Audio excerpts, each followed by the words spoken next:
গেলাম পারি আপন ছেড়ে অচিন পথে। अच्छा ও মাই গড, আমি ইটালি থেকে এসেছি, কোনো খাল বিল দেখি না।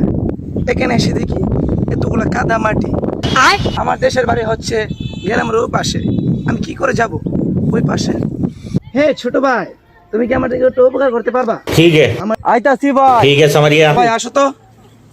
কেরাইটা ठीक है পুংপাং দিটা কোন দেশি মনো, বাংলাদেশি না বিদেশি? আচ্ছা যাই যাই দি কেরাইটা।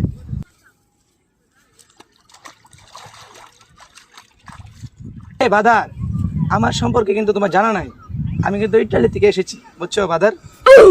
তুমি আমাকে একটু উপকার করতে পারবা? আমার বাড়িটা হচ্ছে ওই পাশে। হ্যাঁ, তুমি আমাকে এই খালটা বের করে দিবা, যত টাকা লাগে আমি তোমাকে দিয়ে দেবো। এই যে তুমি বিশ্বাস না হয় যদি তোমার এই যে আমার দেখো, আমার বেশি পাসপোর্ট দেখো, ঠিক আছে? ওই তো আমার সানগ্লাস দেখছো, এটা কিন্তু ইটালি ব্যান্ড, বুঝতে পারছো বাদার?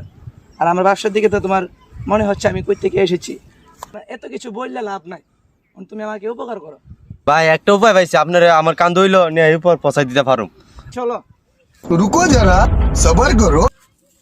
মাই গড, ভাইয়া পারবা তো? হ্যাঁ ভাই পারুম, আস্তে যায় তো ভাইয়া, চিন্তা করি না।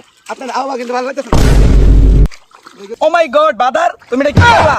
আমাকে তুমি কাদাতে ফেলে দিলে, আমি ইটালি থেকে এসেছি, আমার এত লাখ টাকার কোট, আমার লোপার, ও মাই গড 1.5 লক্ষ টাকার, তুমি এগুলা কি করলা? এগুলা কি মানুষের কাজ? কি আমার তুমি পিছনে ফিরে গেছো গা? হ্যাঁ আমরা তো প্রতিনিয়ত মানুষ এইভাবে উপকার করি। হ্যাঁ আমার টাকা জানান ভাই, আমি জায়গা আমার ঘরের মধ্যে বউ বাচ্চা আছে, হাওয়াই দিব। তুমি আমার কি ক্ষতি করছো মিয়া? আবার বাদা তুমি আমাকে টাকা চাচ্ছ, তোমাকে আমি ডলার দিব না, আমি আসি তো।